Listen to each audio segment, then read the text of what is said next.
السلام عليكم. النهارده عملت لكم الوصفة اللي طلبتوها مني كتير وهي الفسيخ. عملته لكم بطريقة سهلة وبسيطة، وعملناه كمان بشكل احترافي. هتبقي ممتازة فيه، وكل اللي هياكله من ايدك هيعجبه. من بعد الفيديو ده مش هتشتريه من بره تاني. اعمل ازاي؟ يلا بينا على الطريقة. انا هنا عندي سمكتين من البوري، سمكتين كبار. اهم حاجة يكون ظهرها مبطن. انا هنا نضفتهم وشلت الخياشيم تماما.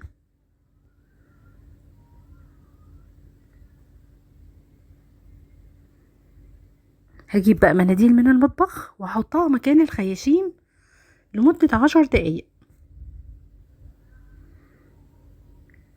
الخطوة دي مهمة لأنها بتمتص كل دم جوه.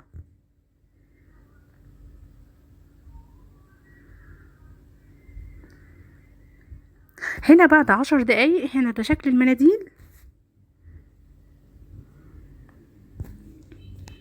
هجيب بقى كوبايتين كبار،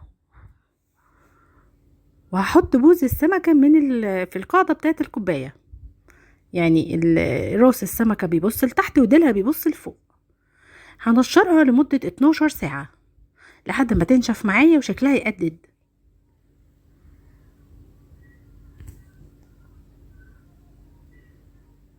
هنا بعد 12 ساعة نزلت كل الدم اللي فيها.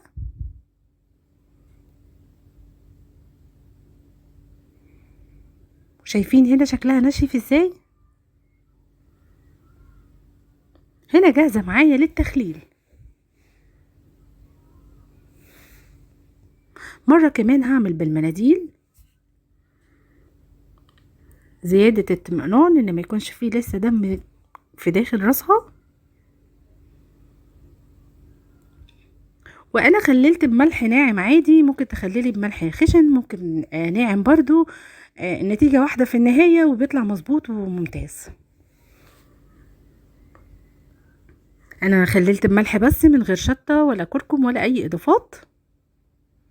هفتح مكان الخياشيم كده وهضيف الملح من الجهتين.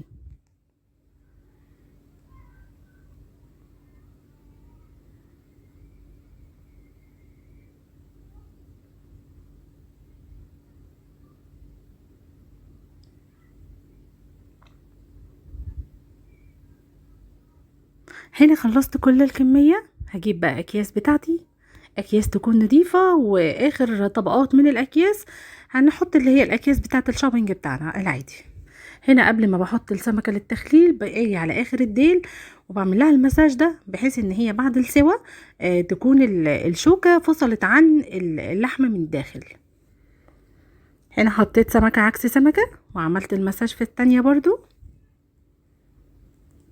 وهضيف الملح الباقي على ظهر السمكة من فوق.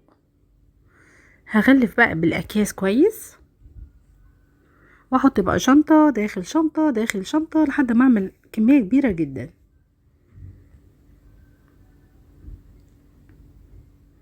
وبالكيلينج فيلم دي اخر خطوة، بلفه عكس بعض، مرة بالطول ومرة بالعرض.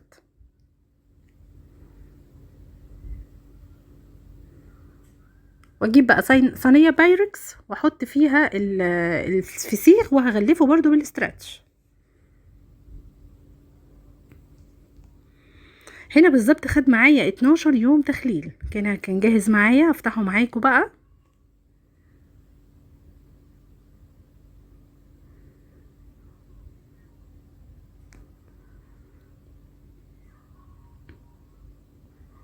عايزه اقول لكم درجه الملوحه بتاعته ممتازه، مش حادق ومش دلع وكمان مش ني، اكتر من رائع. بس شايفين اللحم احمر ازاي، وكان بيتشال من الجلد بكل سهوله.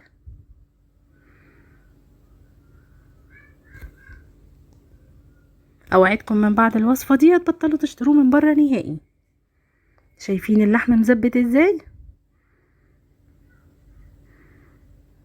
وبالمعلقه بدات اخليه.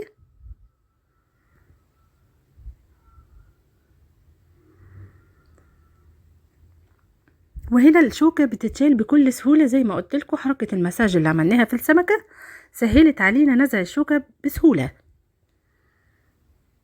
وهنا ده الشكل النهائي. هنزل عليه بقى بالليمون وبالزيت بتاعي، والف هنا على قلبكم، وصفة ممتازة ومظبوطة جدا وهتبقي بروفيشنال فيها.